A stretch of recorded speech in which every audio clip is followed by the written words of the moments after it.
It was June 1944. The Battle of the Philippine Sea had just turned into disaster for the Japanese Air Force.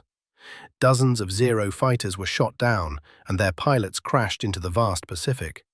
One of them was Lieutenant Junior Grade Saburo Kitamura. After hours drifting in the water, expecting to drown, he was pulled aboard the American carrier USS Enterprise. Kitamura braced himself for what he had always been told would come next. Japanese propaganda had painted a clear picture. Americans tortured their prisoners, starved them, even killed them for sport. Death seemed more certain than survival. But instead, he was carried to the sickbay. A medic cleaned his wounds. Someone gave him morphine for the pain. And then, incredibly, he was told to eat. When Kitamura entered the mess hall, he froze. The tray in his hands held more food than his entire squadron had eaten in 3 days. Fried chicken, mashed potatoes dripping with butter, fresh green beans, soft white bread, and a slice of apple pie. And then came the question that would haunt him for decades. Do you want chocolate or vanilla ice cream? For Kitamura, the words didn't even make sense. Ice cream? On a warship in the middle of combat? For him, ice cream was a luxury so rare that even Japanese admirals hardly tasted it. And yet, here he was, a prisoner, being offered flavors to choose from. In that moment, his world cracked. Everything he had been taught about the enemy, about their weakness, their cruelty, their so-called decadence, began to crumble. That meal was not an exception. It was the standard for American sailors. By 1944, the U.S. Navy ensured every sailor consumed about 4,000 calories a day. The menus rotated constantly: roast beef, fried chicken, ham with pineapple, eggs for breakfast, vegetables, coffee, milk, even fruit. Meanwhile, the Imperial Japanese Navy struggled to feed its crews. Rations often dropped to 1,400 calories a day. A sailor's plate might hold only rice balls, pickled vegetables, or dried fish when supplies were available at all. Scurvy, night blindness, and malnutrition were constant companions.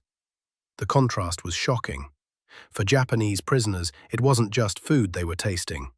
It was a glimpse into the unimaginable power of American industry. American ships, they were taken to fully equipped sick bays that looked more like hospitals than anything they had ever seen at sea.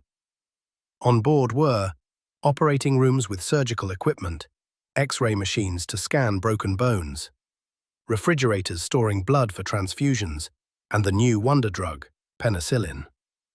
To the Japanese, this was nothing short of magic. Their own ships struggled to provide even the most basic bandages.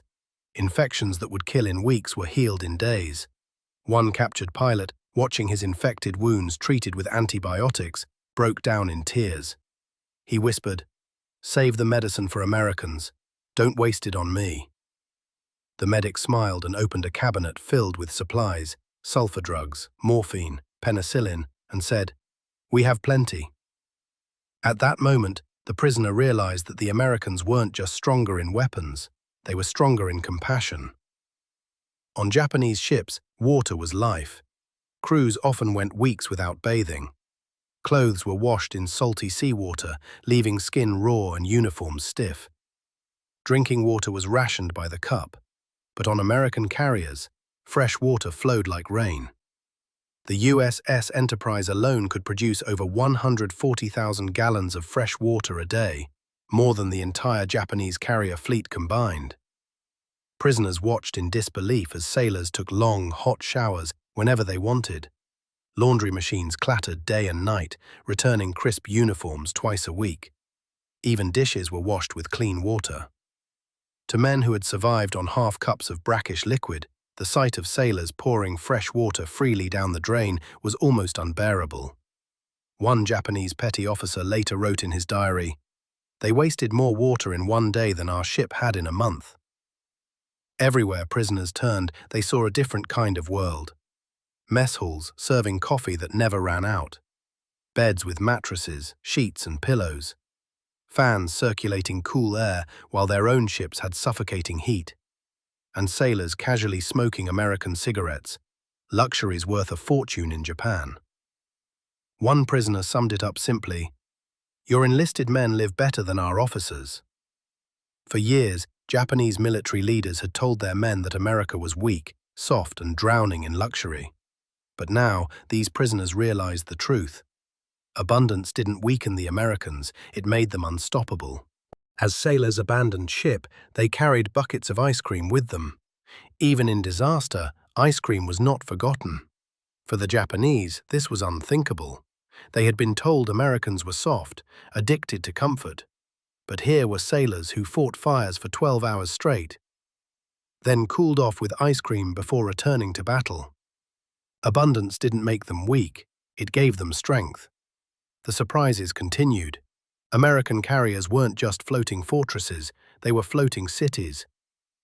Prisoners saw movie theaters showing Hollywood films at sea, daily newspapers with comics and sports scores, basketball courts and gyms on deck, libraries filled with books and magazines.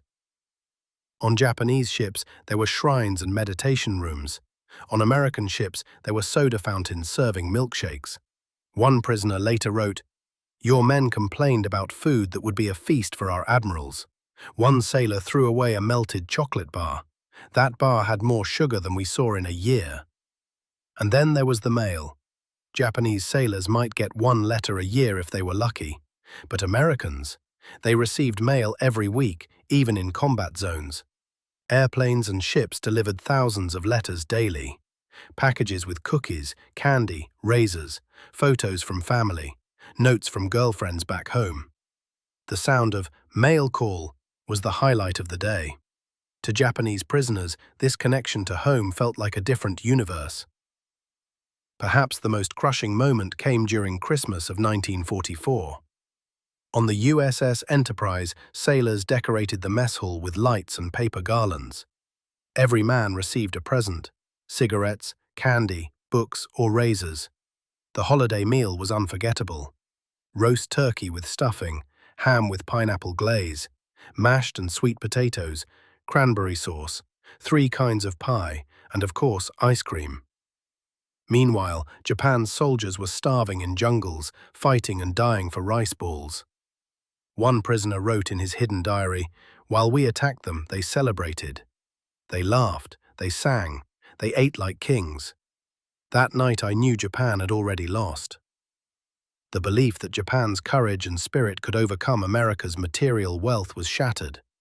Prisoners had seen the truth, that America's power wasn't just its weapons, it was its ability to feed, clothe, and care for every son. Randolph wrote, "They sealed holes in the ship while we watched. Pumps cleared water faster than it entered. Fires stopped instantly with chemicals we had never seen. They worked like a dance, calm and precise. They fixed in hours what would have sunk our carriers." The food supply itself was another shock. Bakeries on carriers made 15,000 loaves of bread daily. Butcher shops carved up entire cows, stored in freezers larger than Japanese submarines. Kitchens had giant soup kettles, electric mixers, potato peelers and dishwashers machines that replaced dozens of men's work. One prisoner wrote, "The galley used more electricity than our entire destroyer. After one meal, they threw away more food than our ship saw in a week." To men starving on 1,400 calories a day, this was beyond imagination. Then there was fresh water. On Japanese ships, sailors often went weeks without bathing, washing clothes in seawater. On USS Enterprise alone, evaporators made 140,000 gallons of fresh water daily, enough for endless showers, laundry, and cooking. American sailors received clean uniforms twice a week. Industrial washing machines and dryers never stopped. For Japanese prisoners who considered fresh water liquid gold, this abundance was almost cruel to witness. And when supplies ran low, the solution stunned them even more. The supply chain never broke. Japanese fleets waited months for resupply. Sometimes food and fuel never came. But Americans? Their fast carrier groups were resupplied weekly at sea. Oil tankers delivered millions of gallons of fuel. Ammunition ships carried tons of shells. Supply ships brought fresh vegetables, fruit, and even mail. One prisoner watched from the brig of USS Hornet as 3 ships pulled alongside simultaneously, fuel pumping on one side, ammo and food swinging across on the other, while helicopters dropped mail overhead. "They resupplied in 3 hours," he wrote, "more than we received in 3 months." The detail that hit hardest was simple: fresh fruit. Japanese sailors, fighting and starving, sometimes survived on rice balls and pickles. Yet here, Americans at sea ate salads, tomatoes, lettuce and oranges. One POW later admitted, "When I saw an American sailor bite into an apple, I knew the war was already lost." Even more shocking was the social order. Japanese culture was rigid. Officers ate separately, lived in luxury, while enlisted men starved. But on American ships, sailors of every rank ate from the same menu. Black, white, rich, poor, all served together. Even prisoners were fed better than Japanese officers. One POW wrote, "Your common sailor lived better underwater than we lived on land." For men raised on hierarchy and propaganda, this was unthinkable. The final blow came not from weapons, but from a holiday. Christmas of 1944. While Japan's soldiers fought and starved, prisoners aboard American carriers watched sailors celebrate with decorations, music, gifts, and a feast that rivaled kings. One prisoner's diary reads, "They laughed, they sang, they shared presents. We were dying for the emperor. That night I knew our war was lost." The belief in Yamato's spirit that courage and sacrifice could defeat material power crumbled. Spirit alone could not create food, water, or medicine. In the end, one detail remained unforgettable: ice cream at sea. Japanese sailors had been told Americans were weak because of comfort, but they saw the opposite. Comfort gave them strength. Abundance kept them fighting. Humanity kept them united. A Japanese officer later admitted, "We thought America's weakness was luxury, but their strength was abundance. Ice cream was more powerful than bullets." When these prisoners returned to Japan after surrender, they carried more than memories. They carried revelations. They told stories of ships where sailors threw away more food than Japanese admirals received. Of ice cream served while bombs fell.